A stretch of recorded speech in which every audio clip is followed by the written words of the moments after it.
Debesis kā debesis pelēkās, kur zvaigznes reiz spīdēja, tagad ir tumšs.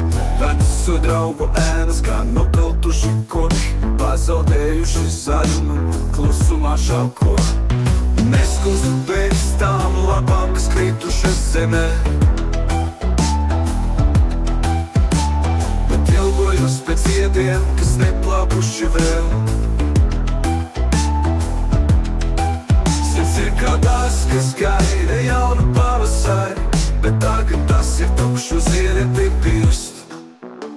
Pulkstenis tikš kā okeāna viļņi, kas šķeļas pret krastu.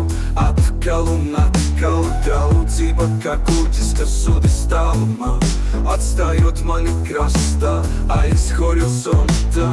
Neskustu pēc tām lapām, kas kritušas zemē, bet ilgojos pēc iediem, kas neplākuši vēl. Sirds ir kā tās, kas gaida jaunu pavasari, bet tagad tas ir tukšs, uz ieri pirst. Vai esmu kļuvis par klinti, kas stāv viena jūrā?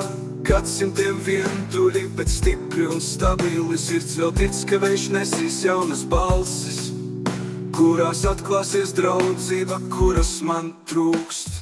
Nakts melnajās segās zvaigznes vēl spīd, tās ir manas cerības, kas debesīs sniedz. Jauni draugi kā jauni rīti, kas nāk ar gaismu, kurā sirds atradīs atkal siltumu un mieru. Neskumstu pēc tām lapām, kas kritušas zemē, bet ilgojos pēc iediem, kas neplāpuši vēl. Sirds ir kā tās, kas gaida jaunu pavasari, bet tagad tas ir tukšs, uz ieri pirst. Vientuļo zvaigžņu dziesma, kas stāsta par cerībām, atgādina, ka katra nakts ved pie jauna rīta. Un varbūt kādu dienu kāds jau draugs būs man blakus, kopā mēs veidosim jaunas atmiņas, kas nekad neizdzisīs.